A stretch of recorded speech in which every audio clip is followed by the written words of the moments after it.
When they told me I would have a personal bodyguard, I imagined a soldier in uniform, maybe someone quiet who would follow orders and keep to themselves. I did not imagine her. She arrived without ceremony, the air in the room shifting as the door slid open, and she stepped through 8 feet of muscle grace and unshakable confidence, her skin the deep bronze of burnished metal, her hair thick and black, braided into a style that suggested both tradition and utility. Her eyes were sharp, almost predatory, yet they softened for just a moment when they landed on me.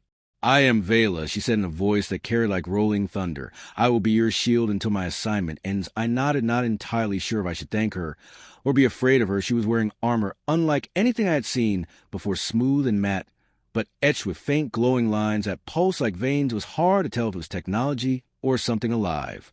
At first, she barely spoke. She stood at the corners of rooms, watching everyone with unblinking focus. She followed me into meetings down streets, even into restaurants, never eating, never drinking, never relaxing. I started calling her the statue in my head, though I would never have said aloud. But as the weeks passed, I began to notice small things. She would stand between me and strangers on instinct. She would adjust her stride to match mine in one night when the wind was sharp and cold. She took off her long cloak and draped it around my shoulders without saying a word.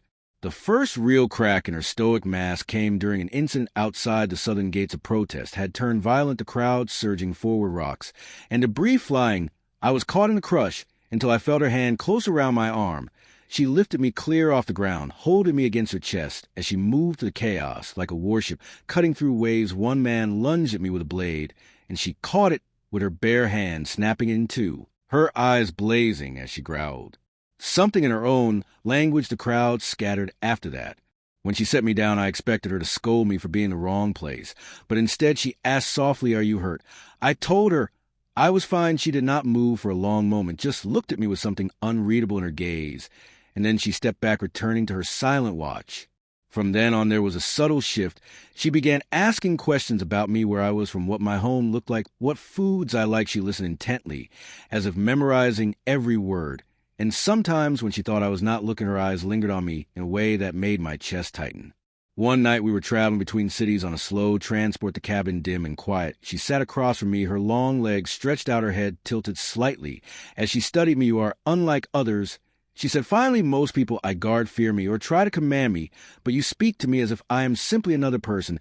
I told her that was because she smiled faintly and said, "In my culture, closeness between guard and protected is forbidden, but I think I am beginning to understand why." Some break the rule. The moment everything changed came during an ambush on the eastern road. Our convoy was hit by raiders, their ships swooping low, the sound of energy blasts tearing through the air. I was pushed into cover, but blasts collapsed the wall around me. I heard the scream of metal, and then she was there lifting the debris away with her bare hands, shielding me with her body. As more fire rained down, her armor burned and cracked, but she never moved from in front of me until the last raider fell. Afterward, I insisted on tending to her injuries. She resisted at first, saying I should rest, but I refused. She finally relented, sitting still. As I cleaned the burns along her arms and shoulders, I noticed how steady her breathing was, even in pain, and how she watched my hands like the touch itself meant something. When I was done, she caught my wrist gently, her voice lower than I had ever heard it. "I was only supposed to guard you, human, not fall for you." I froze, not sure if I had heard her right. She released my wrist, but did not look away. I tried to find the right words, but she shook her head softly. "You do not need to answer. I will not let my feelings cloud my duty, but know this: I will protect you, even if no one ordered me to." From that day forward, I could feel the difference. She stood closer, walked beside me instead of behind me, her gaze softer, but her guard never lowered. In public, she was still the unshakable warrior. But in the quiet moments, I caught her watching me like I was the only thing in the world that mattered. When her assignment finally ended, I expected her to leave without goodbye. Instead, she came to me at dawn, her armor packed away, her long cloak around her shoulders. "I have been offered another contract," she said. "Far from here, I can take and go, or I can refuse and stay." I asked what she wanted. Her answer was simple: "I want to stay where you are."